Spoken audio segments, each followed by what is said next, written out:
So about a year ago, I ended up selling a bare land property that I owned, and I ended up selling it for a little bit more than I paid for it. I'm not a property flipper by any means of the word, but it gave me this idea for a video. In British Columbia, how profitable is flipping homes, and can you predict what kind of returns you're going to make? So in this video, I'm hoping to discuss it all, and then I'm curious to hear your guys' thoughts afterwards. We've all read the headlines, right? People buying second and third properties that are more for investments that are driving up the housing market. Let's look into this for a bit. So if you're flipping a property, you're gonna have to be thinking about the buying and the selling costs that come with that activity. The two biggest ones for these are the realtor and the legal fees that come with it. Now, realtor fees can be anywhere from 2 to 5%, give or take. Here in British Columbia, the sellers technically pay the buyer agent's commission out, but let's not get this confused. You're not getting a free agent here. Your agent is paid directly from the seller, but you are indirectly paying your agent in the purchase price. So example, if you're buying a $500,000 home, so when it comes to buyer's agents, usually if you say they make 10K on the sale, it means that the sellers were happy with settling at 10K lower in the price, but because they're paying out your agent, you're paying that higher price. Now, when it comes to selling your property in BC, agents usually take a higher split on the selling end. That's because there's a lot more work associated with helping out sellers rather than buyers, so you need to be on the lookout for that as well. Legal fees for any transaction, this includes transferring title on a property. These costs can range anywhere from $1,000 to $3,000 on each transaction. So think about that with buying and selling. After all these fees have added up, you're probably looking at around $5,000 in legal fees to buy and sell altogether. And like I said, the realtor costs can vary quite a bit, but just keep in mind that 2 to 5%. All right, now let's talk about provincial policy. So currently, the biggest detractor from flipping homes in British Columbia is the capital gains tax. Now, for individuals who need to pay capital gains tax, up to 50% of all the realized profits are taxable. Now, for corporations or LLPs, that can be up to 100%.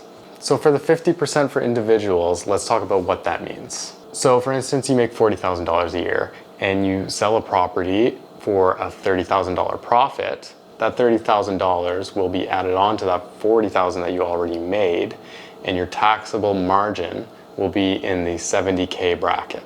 I'll put up a chart just so you know what I'm talking about and where British Columbia's tax brackets currently are.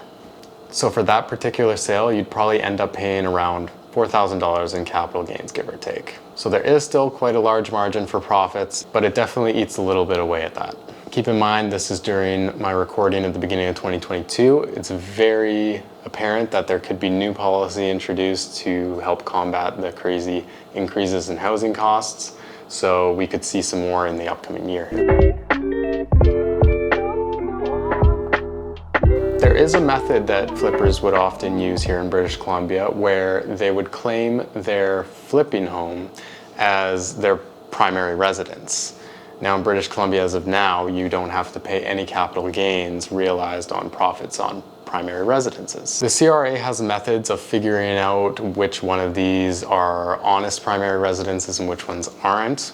One of these methods is the time it takes between buying and selling.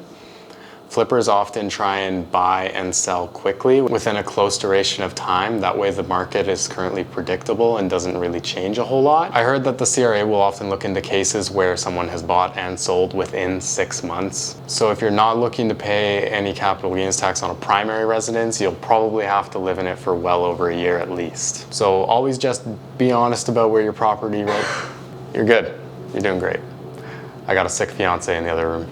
This can create a lot of issues for flippers in terms of the time value of money. Obviously, holding on to a property longer means that you're going to have to be paying property tax, utilities every month, the mortgage. The longer you hold on to a property, the more that they're going to be paying in the long run. And as mentioned before, the market can totally change a year from now. So it's not always in a flipper's best interest to do this method, as it can be quite risky. So in conclusion, what do we think about flipping properties in BC? Is it feasible? Now, in my personal opinion, I think it entirely depends on the current market circumstances and where it's going to happen in the future. Things like location and buyer demand. I personally believe that there is a lot more risk now with flipping homes in British Columbia than there used to be. But that entirely depends on the amount of risk that you're willing to take. If you're confident that the market will keep climbing and nothing's going to change, then go ahead, roll the dice and see how it goes. But I'm curious in hearing your guys' opinion. Do you think that flipping is still super feasible in BC? Do you think it's starting to phase away now? Do you think it's good, bad for the economy? Let me know in the comments below.